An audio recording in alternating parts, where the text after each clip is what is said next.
Hey guys, it's JC with Mojo Guide Service. I'm going to start behind island number 1 right here. Working these islands right here. There's a lot of mullet right here coming in through here. I've been seeing quite a few redfish. Again, I'm in a 25-foot airboat and I run all this in an airboat. So I'm really skinny water. Again, then I'll cut across, come over here. Look at these little islands right here. There's been some good redfish and some nice trout on both sides, depending on which way the wind is blowing. That bait's really been stacking up on this side when we have these little bitty north winds. After that, as the day progresses, I'll go to the backside of hog if it's a north wind. When the wind's blowing, it blows all that bait up in this hog island right here, even back up in this side right here. And I'll be catching redfish on shad and mullet. And then when I get done with that, if I still need some more fish, I'll come through here and I'll cut across and come into South Bay. Um, I really like this area right here. I worked this area quite a bit. And I'm throwing live shrimp for drum and maybe some live mullet or shad for some redfish.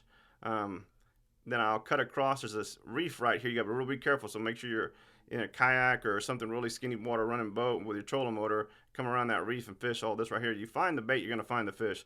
The bait's really been active in this area right here. And as the morning progresses, I know it gets deeper and deeper. That bait's coming, dropping off, especially in the afternoons when that water is really starting to get skinny. There's a drop off right here, and they've been getting on the edge of that drop off, and then redfish have been swimming all the way up here, all the way back and forth, back and forth.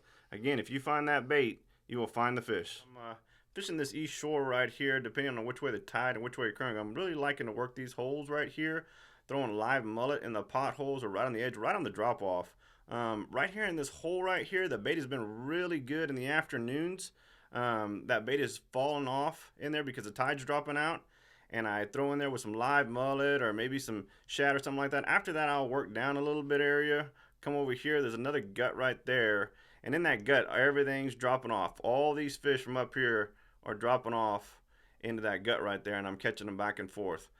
As the day progresses, I will come over here and catch. There's some nice trout over here. Throwing maybe some croaker or some live piggies. And I'm catching, some nice trout. The only thing is you got to watch these ships that come from, that wave will come this way. You got to watch those ships and everything. So make sure you're taking care of them. Be safe out there. That's number one. All right, guys, I'm coming down over here and working these islands right here. Um, there's been some good activity in here with the mullet. Again, if you find that mullet, you're going to find the fish. But I've been working all the way through here finding those redfish. They're just swimming up and down. I've been throwing live mullet, some shad, and just working that. You find the bait, you find the fish. I like it when the wind's blowing up on this shoreline.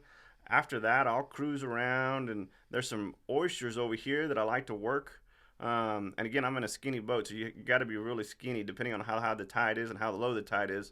And I'm throwing in potholes, with live mullet or working all these oyster reefs all around in here. Also, when I get done with that, if I haven't caught them, there's been some activity of some black drum back up here and here in this pocket. The water is only about a foot deep, but they've been hanging out way back up in here. And I've been throwing live shrimp with just a Carolina rig, catching them all right here, coming up and into here. Depending on how deep that water is and where the moon phase is and your tides, I really watch those tides sheets a lot. The other thing that's been helping me is I've been watching the barometric pressure. That's been helping me a bunch.